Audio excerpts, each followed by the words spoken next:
Friends, आज हम आपके लिए श्री राम मंदिर की संपूर्ण जानकारी लेकर आए हैं। कब कब कैसे क्या हुआ है राम मंदिर के बारे में पूरी जानकारी है। आइए जानते हैं अयोध्या में कैसा था पूर्व में राम मंदिर और किसने बसाया था। भगवान राम की नगरी अयोध्या हजारों महापुरुषों की कर्म भूमि रही है। यह पवित्र भूमि हिंदुओं के लिए बहुत ही महत्वपूर्ण है। यहाँ पर भगवान राम का जन्म हुआ था। यह राम जन्मभूमि है। इस राम जन्मभूमि पर एक भव्य मंदिर बना था जिसे तोड़ दिया गया था। आओ जानते हैं कि वह भव्य मंदिर किसने बनाया और कैसा था वह मंदिर। शोध के अनुसार पता चलता है कि भगवान राम का जन्म 51 से 14 ईस्वी पूर्व हुआ था। चैत्र मास की नवमी को रामनवमी के रूप में मनाया जाता है। पुरातात्विक तथ्य अगस्त 2003 में पुरातात्विक विभाग के सर्वे में कहा गया है कि जहां बाबरी मस्जिद बनी थी वहां मंदिर होने के संकेत मिले हैं। भूमि के अंदर दबे खंबे और अन्य अवशेषों पर अंकित चिन्ह और मिली पॉटरी से मंदिर होने के सबूत मिले हैं। भारतीय पुरातत्व सर्वेक्षण द्वारा हर मिनट की वीडियोग्राफी और स्थिर चित्रण किया गया। इस खुदाई में कितनी ही दीवारें, फर्श और बराबर दूरी पर स्थित 50 जगहों के से खंभों के आधारों की 2 कतारें पाई गई थीं। एक शिव मंदिर भी दिखाई दिया। जीपीआरएस रिपोर्ट और भारतीय सर्वेक्षण विभाग की रिपोर्ट अब उच्च न्यायालय के रिकॉर्ड में दर्ज है। 30 सितंबर 2010 को इलाहाबाद उच्च न्यायालय की लखनऊ खंडपीठ ने विवादित ढांचे के संबंध में ऐतिहासिक निर्णय सुनाया। न्यायमूर्ति धर्मवीर शर्मा, न्यायमूर्ति सुधीर अग्रवाल एवं न्यायमूर्ति एस.यू. खान ने एक मत से माना कि जहां रामलला विराजमान है वहीं श्री राम की जन्मभूमि थी। दोस्तों, अब अयोध्या के बारे में समझेंगे कि पहले कैसी थी अयोध्या और अब कैसी है। अब आप ध्यान से सुनिए अयोध्या के बारे में। अयोध्या पहले कौशल जनपद की राजधानी थी। वाल्मीकि कृत रामायण के बालकांड में उल्लेख मिलता है। अयोध्या 12 योजन लंबी और 3 योजन चौड़ी थी। वाल्मीकि रामायण में अयोध्यापुरी का वर्णन विस्तार से किया गया है। रामायण में अयोध्या नगरी के सरयू तट पर बसे होने और उस नगरी के भव्य एवं समृद्ध होने का उल्लेख मिलता है। वहाँ चौड़ी सड़कें और भव्य महल थे, बगीचे और आम के बाग थे और साथ ही चौराहों पर लगने वाले बड़े बड़े स्तंभ थे। हर व्यक्ति का घर राजमहल जैसा था। वह महापुरी 12 योजन, इसका मतलब है कि 96 मील चौड़ी थी। इस नगरी में सुंदर, लंबी और चौड़ी सड़कें थीं। इंद्र की अमरावती की तरह महाराज दशरथ ने उस पुरी को सजाया था। क्या था जन्मभूमि का हाल? आइए भगवान के राम के जन्मभूमि का हाल जानते हैं। कहते हैं कि भगवान श्री राम के जल समाधि लेने के पश्चात अयोध्या कुछ काल के लिए उजाड़ सी हो गई थी, लेकिन उनकी जन्मभूमि पर बना महल वैसे का वैसा ही था। भगवान श्री राम के पुत्र कुश ने एक बार पुनः राजधानी अयोध्या का पुनर्निर्माण कराया। इस निर्माण के बाद सूर्यवंश की अगली 44 पीढ़ियों तक इसका अस्तित्व रखा। आखिरी राजा महाराजा बृहद्रथ अपने चरम पर रहा। कौशलराज बृहद्रथ की मृत्यु महाभारत युद्ध में अभिमन्यु के हाथों हुई थी। महाभारत के युद्ध के बाद अयोध्या उजड़ सी हो गई। श्री राम जन्मभूमि का अस्तित्व फिर भी बना रहा। दोस्तों, अब अयोध्या के मंदिर के बारे में जानते हैं कि ये अयोध्या का मंदिर किसने बनाया था, इसका उल्लेख कहाँ और कितने वर्ष बाद मिला, आइए जानें। इसके बाद यह उल्लेख मिलता है कि ईसा के लगभग 100 वर्ष पूर्व उज्जैन के चक्रवर्ती सम्राट विक्रमादित्य एक दिन आखेट करते करते अयोध्या पहुंच गए। विक्रमादित्य को इस भूमि में कुछ चमत्कार दिखाई देने लगे। तब उन्होंने खोज आरंभ की और पास के योगी व संतों की कृपा से उन्हें ज्ञात हुआ कि यह श्री राम की अवध भूमि है। उन संतों के निर्देश से सम्राट ने यहाँ एक भव्य मंदिर के साथ ही कूप, सरोवर, महल आदि बनवाए। कहते हैं कि उन्होंने श्री राम जन्मभूमि पर काले रंग के कसौटी पत्थर वाले 84 स्तंभों पर विशाल मंदिर का निर्माण करवाया था। इस मंदिर की भव्यता देखते ही बनती थी। किसने करवाया जीर्णोद्धार? दोस्तों, आओ जाने इसके बारे में। विक्रमादित्य के बाद के राजाओं ने समय समय पर इस मंदिर की देखरेख की। इन्हीं में से एक हैं शुंग वंश के प्रथम शासक पुष्यमित्र शुंग ने भी मंदिर का जीर्णोद्धार करवाया था। पुष्यमित्र का एक शिलालेख अयोध्या से प्राप्त हुआ था, जिसमें उसे सेनापति कहा गया है तथा उसके द्वारा 2 अश्वमेध यज्ञों के लिए जाने के वर्णन हैं। अनेक अभिलेखों से ज्ञात होता है कि गुप्त वंशीय चंद्रगुप्त द्वितीय समय के और पश्चात काफ़ी समय तक अयोध्या गुप्त साम्राज्य की राजधानी थी। गुप्तकालीन महाकवि कालिदास ने अयोध्या का रघुवंश में कई बार उल्लेख किया है। किसने दी गवाही कि भव्य मंदिर था? दोस्तों, इसके बारे में जाने कि इसके बाद कहते हैं कि चीनी भिक्षु फाहियान ने यहाँ देखा कि कई बौद्ध मठों का रिकॉर्ड रखा गया है।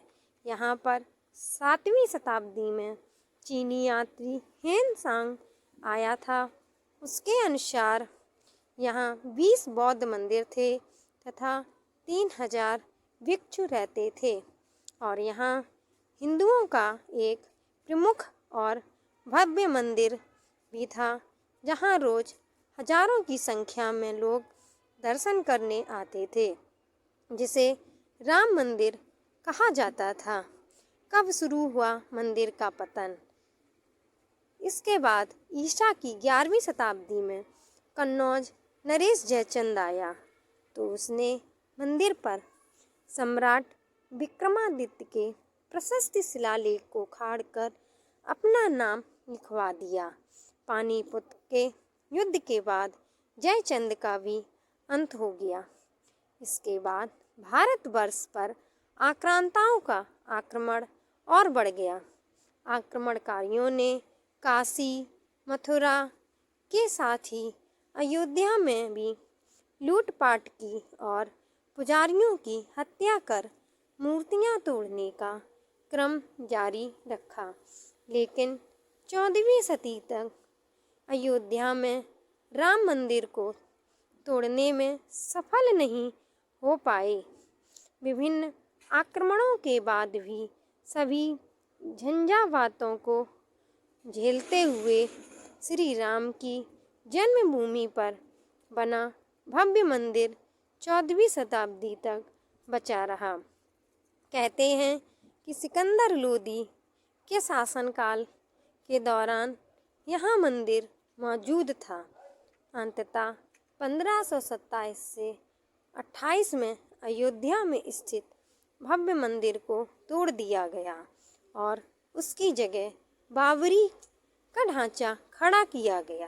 कहते हैं मुगल साम्राज्य के संस्थापक बाबर के एक सेनापति ने बिहार अभियान के समय अयोध्या में श्री राम के जन्म स्थान पर स्थित प्राचीन और भव्य मंदिर को तोड़कर एक मस्जिद बनवाई थी, जो 1992 तक विद्यमान रही।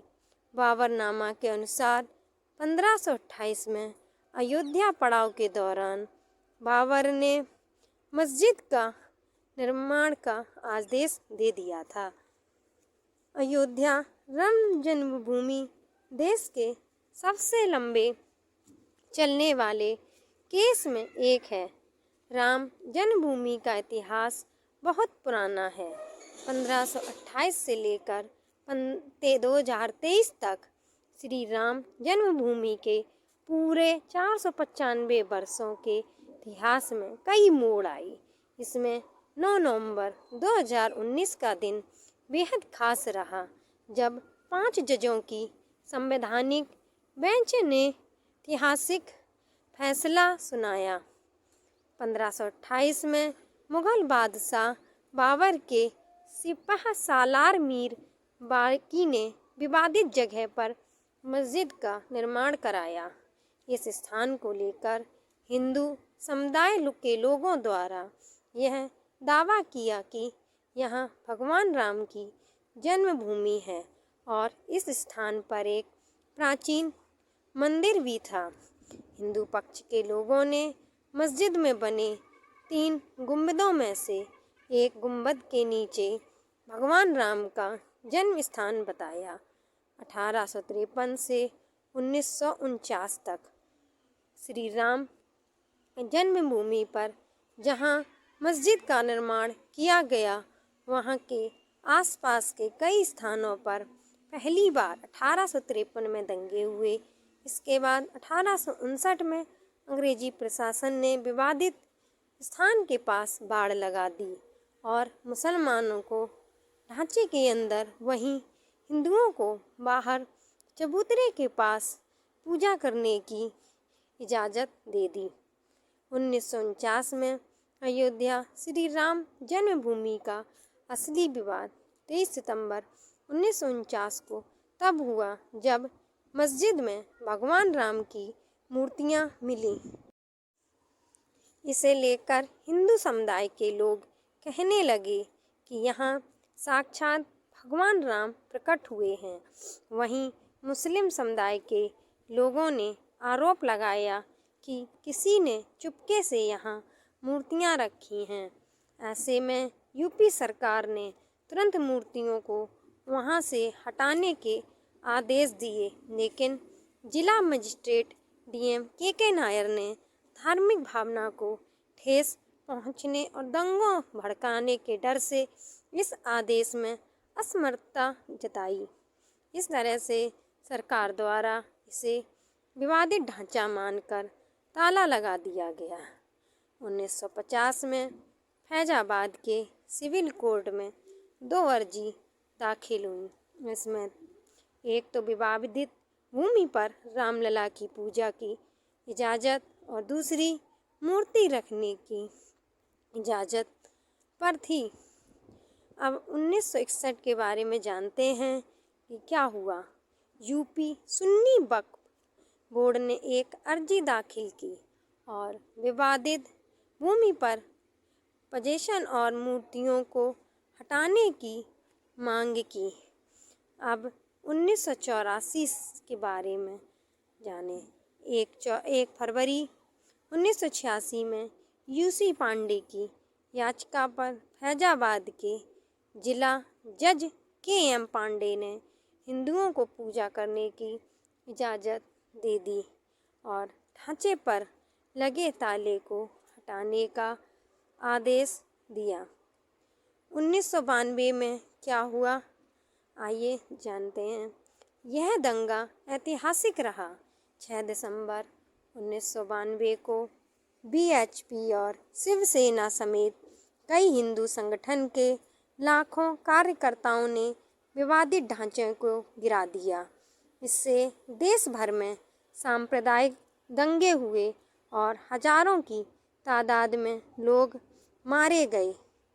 2002 के बारे में गोधरा ट्रेन जो कि हिंदू कार्यकर्ताओं को लेकर जा रही थी, उसमें आग लगा दी गई और करीब 58 लोग मारे गए। इसे लेकर गुजरात में भी दंगे की आग भड़क गई और 2000 से अधिक लोग इस दंगे में मारे गए। 2010 आइए 2010 में क्या हुआ आइए जानते हैं। इलाहाबाद हाई कोर्ट ने फैसले पर विवादित भूमि को सुन्नी वक्फ बोर्ड रामलला विराजमान और निर्मोही अखाड़ा के बीच 3 बराबर हिस्सों में बांटने का आदेश दिया। 2011 अयोध्या विवाद पर इलाहाबाद हाई कोर्ट के फैसले पर सुप्रीम कोर्ट ने रोक लगा दी। आइए 2017 में क्या हुआ। सुप्रीम कोर्ट ने आउट ऑफ कोर्ट सेटलमेंट का आह्वान किया और भाजपा के कई नेताओं पर आपराधिक साजिश आरोप बहाल किए गए। 8 मार्च 2019 को सुप्रीम कोर्ट ने मामले को मध्यता के लिए भेजा और 8 सप्ताह के भीतर कार्रवाई को खत्म करने के आदेश दिए।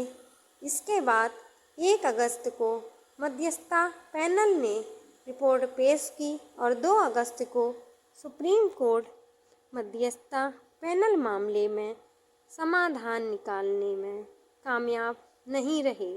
इस बीच सुप्रीम कोर्ट में अयोध्या मामले को लेकर प्रतिदिन सुनवाई होने लगी और 16 अगस्त 2019 को सुनवाई पूरी होने के बाद फैसला सुरक्षित रखा गया। 2019 9 नवंबर सुप्रीम कोर्ट के 5 जजों की बेंच ने श्री राम जन्मभूमि के पक्ष में फैसला सुनाया। वहीं 2.77 एकड़ विवादित भूमि हिंदू पक्ष को मिली और मस्जिद के लिए अलग से 5 एकड़ जमीन मुस्लिम पक्ष को मुहैया कराने का आदेश दिया गया। 25 मार्च 2020 को पूरे 28 साल बाद रामलला टेंट से निकलकर हाइवर मंदिर में शिफ्ट हुए और इसके बाद 5 अगस्त को भूमि पूजन किया गया। 2023 में अब अयोध्या में खुशी का माहौल छा गया था। आइए जानते हैं। अब एक बार फिर से श्री राम की जन्मभूमि अयोध्या में रामलला का भव्य मंदिर बनकर तैयार हो चुका है। 22 जनवरी 2024 को रामलला के भव्य मंदिर का अभिषेक होगा। इस तरह से सालों साल चले इस विवाद का अंत होगा और रामलला की पूजा आराधना की जाएगी। श्री राम जन्मभूमि तीर्थ क्षेत्र का विशेष वर्णन। आइए इस वर्णन के बारे में जानते हैं कि कहाँ से क्या है। 2.7 एकड़ 1.1 हेक्टेयर 1 केंद्रीय मंदिर जिसके चारों ओर 6 और मंदिर एक मंदिर परिसर के रूप में जुड़े हुए हैं। राम मंदिर के निर्माण की शुरुआत के लिए भूमि पूजन अनुवादित भूमि पूजन समारोह 5 अगस्त 2020 को प्रधानमंत्री नरेंद्र मोदी द्वारा किया गया था। वर्तमान में निर्माणाधीन मंदिर की देखरेख श्री राम जन्मभूमि तीर्थ क्षेत्र ट्रस्ट द्वारा की जा रही है। राम मंदिर का मूल डिजाइन 1988 में अहमदाबाद के सोमपुरा परिवार द्वारा तैयार किया गया था। सोमपुरा ने कम से कम 15 पीढ़ियों तक दुनिया भर में 100 से अधिक मंदिरों के डिजाइन में योगदान दिया है, जिसमें सोमनाथ मंदिर भी शामिल है। मंदिर के मुख्य वास्तुकार चंद्रकांत सोमपुरा थे। उनकी सहायता उनके दो बेटे निखल सोमपुरा और आशीष सोमपुरा ने की, जो वास्तुकार भी हैं। हिंदू ग्रंथों, वास्तुशास्त्र और शिल्प शास्त्र के अनुसार मूल से कुछ बदलाव के साथ एक नया डिजाइन 2020 में सोमपुरा द्वारा तैयार किया गया था। मंदिर 250 फीट चौड़ा, 380 फीट लंबा और 161 फीट मतलब 49 मीटर ऊंचा होगा। पूरा होने पर मंदिर परिसर दुनिया का तीसरा सबसे बड़ा हिंदू मंदिर होगा। इसे नागर शैली की वास्तुकला की गुर्जर चालुक्य शैली में डिजाइन किया गया है, जो एक प्रकार की हिंदू मंदिर वास्तुकला है जो मुख्य रूप से उत्तरी भारत में पाई जाती है। प्रस्तावित मंदिर का एक मॉडल 2019 में प्रयाग कुंभ मेले के दौरान प्रदर्शित किया गया था। मंदिर की मुख्य संरचना 3 मंजिला ऊंचे चबूतरे पर बनाई जाएगी। इसमें गर्भगृह के मध्य में और प्रवेश द्वार पर 5 मंडप होंगे। एक तरफ 3 मंडप कुडू, नृत्य और रंग के होंगे और दूसरी तरफ 2 मंडप कीर्तन और प्रार्थना के होंगे। नागर शैली में मंडपों को शिखरों से सजाया जाता है। इमारत में कुल 366 कॉलम होंगे। स्तंभों में प्रत्येक में 16 मूर्तियां होंगी, जिनमें शिव के अवतार 10, दशावतार 64, योगिनियों और देवी सरस्वती के 12 अवतार भी शामिल होंगे। सीढ़ियों की चौड़ाई 16 फीट 4 मीटर होगी। विष्णु को समर्पित मंदिरों के डिजाइन के अनुसार गर्भगृह अष्टकोणीय होगा। मंदिर 10 एकड़ में बनाया जाएगा और 57 एकड़ भूमि को एक प्रार्थना कक्ष, एक व्याख्यान कक्ष और एक शैक्षिक सुविधा और एक सहित अन्य सुविधाओं के साथ एक परिसर में विकसित किया जाएगा। संग्रहालय और एक कैफेटेरिया। मंदिर समिति के अनुसार 70,000 से अधिक लोग इस स्थल का दौरा कर सकेंगे। लार्सन एंड टुब्रो ने मंदिर के डिजाइन और निर्माण की निःशुल्क देखरेख करने की पेशकश की और इस परियोजना का ठेकेदार बन गया।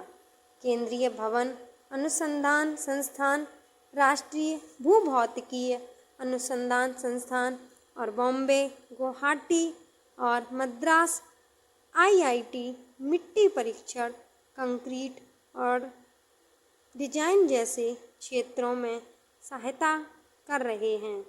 निर्माण कार्य राजस्थान के बांसी से 600,000 घन फीट बलुआ पत्थर से पूरा किया जाएगा। मंदिर के निर्माण में लोहे का उपयोग नहीं होगा और पत्थर के खंडों को जोड़ने के लिए 10,000 तांबे की प्लेटों की आवश्यकता होगी। सांस्कृतिक रूप से महत्वपूर्ण कदम में थाईलैंड भी राम जन्मभूमि पर मिट्टी भेजकर राम मंदिर के उद्घाटन में प्रतीकात्मक रूप से योगदान दे रहा है, जो मंदिर के सम्मान के लिए है। रामलला विराजमान विष्णु के अवतार राम का शिशु रूप मंदिर के प्रमुख देवता हैं। रामलला की पोशाक दर्जी भगवत प्रसाद और शंकर लाल द्वारा सिली गई थी, जो राम की मूर्ति के चौथी पीढ़ी के दर्जी थे। रामलला 1989 में विवादित स्थल पर अदालती मामले में एक वादी थे। उन्हें कानून द्वारा न्यायिक व्यक्ति माना जाता था। उनका प्रतिनिधित्व BHP के वरिष्ठ नेता त्रिलोकीनाथ पांडे ने किया, जिन्हें रामलला का सबसे करीबी मानवीय मित्र माना जाता था। मंदिर ट्रस्ट के अनुसार अंतिम ब्लूप्रिंट में मंदिर परिसर में सूर्य, गणेश, शिव, दुर्गा, विष्णु और ब्रह्मा को समर्पित मंदिर शामिल हैं। मंदिर के गर्भगृह में रामलला की 2 मूर्तियां, उनमें से एक 5 वर्ष पुरानी, स्थापित की जाएगी। 29 दिसंबर 2023 को अयोध्या राम मंदिर के लिए रामलला की मूर्ति का चयन मतदान प्रक्रिया के माध्यम से किया गया था। कर्नाटक के मूर्तिकार अरुण योगीराज ने राम की मूर्ति बनाई। भूमि पूजन समारोह। प्रधानमंत्री नरेंद्र मोदी राम मंदिर के लिए भूमि पूजन समारोह कर रहे हैं। इसमें राष्ट्रीय स्वयंसेवक संघ RSS के प्रमुख मोहन भागवत, गुजरात की पूर्व मुख्यमंत्री आनंदीबेन पटेल भी दिखाई दे रही हैं। मंदिर का निर्माण आधिकारिक तौर पर 5 अगस्त 2020 को भूमि पूजन अनुवादित ग्राउंड ब्रेकिंग समारोह के बाद फिर से शुरू हुआ। ग्राउंड ब्रेकिंग समारोह से पहले 3 दिवसीय वैदिक अनुष्ठान आयोजित किया गया था, जो 40 किलो 88 पाउंड की स्थापना के आसपास घूमता था। प्रधानमंत्री नरेंद्र मोदी द्वारा आधारशिला के रूप में चांदी की ईंट एक दिन पहले 4 अगस्त को सभी प्रमुख देवताओं को मंदिर में आमंत्रित करने के लिए रामार्चन पूजा, श्री राम के चरणों की पूजा की गई थी। भूमि पूजन के अवसर पर भारत भर के कई धार्मिक स्थानों से मिट्टी और पवित्र जल एकत्र किया गया, जैसे कि प्रयागराज में गंगा, यमुना और सरस्वती नदियों का त्रिवेणी संगम है। साथ ही तलकावेरी में अपने उद्गम स्थल कावेरी नदी, कर्नाटक और असम में कामाख्या मंदिर को आशीर्वाद देने के लिए देश भर के विभिन्न हिंदू मंदिरों, गुरुद्वारों और जैन मंदिरों के साथ साथ 4 धाम के 4 तीर्थ स्थानों से भी मिट्टी भेजी गई थी। मंदिर ट्रस्ट ने 55 से 600 मिलियन लोगों तक पहुंचने के उद्देश्य से एक राष्ट्रव्यापी जन संपर्क और योगदान अभियान शुरू करने का निर्णय लिया। ₹1 और उससे अधिक का स्वैच्छिक दान स्वीकार किया गया। 1 जनवरी 2021 को पूर्व राष्ट्रपति रामनाथ कोविंद ने 5 लाख से अधिक का दान देकर राम मंदिर के निर्माण में पहला योगदान दिया। देश भर के कई नेताओं और उल्लेखनीय हस्तियों ने इसका अनुसरण किया। अप्रैल 2021 तक पूरे भारत में दान से लगभग 5,000 करोड़ एकड़ एकत्र किए गए। लगभग 150,000 विहिप कार्यकर्ताओं ने दान एकत्र करने में भाग लिया। मंदिर ट्रस्ट को मुस्लिम और ईसाई समुदाय के सदस्यों से भी दान मिला। जनवरी 2023 में नेपाल में गंडकी नदी से 60 मिलियन वर्ष पुरानी 2 शालिग्राम चट्टानें क्रमशः 26 टन और 14 टन भेजी गईं। इन चट्टानों का उपयोग गर्भगृह में रामलला की मूर्ति को तराशने के लिए किया गया था। सभी देशवासियों और सभी राम भक्तों पर राम जी की कृपा बनी रहे। सब मंगलमय हो, राम राज्य स्थापित हो, यह मेरी शुभकामना है। बोलो सियावर रामचंद्र की जय। पवन सुत हनुमान की जय। दोस्तों, आपको हमारी ये कहानी कैसी लगी कृपया ज़रूर बताएं। अगर कोई भूल हुई हो तो माफ़ करें। हमारे चैनल को सब्सक्राइब करें, लाइक करें। दोस्तों, हमने बड़ी मेहनत से ये बहुत जगह से लेकर स्टोरी ये बनाई है। कृपया हमारे चैनल को सब्सक्राइब ज़रूर कर लें, जिससे आने वाली आपको नई नई वीडियो मिलती रहे। धन्यवाद।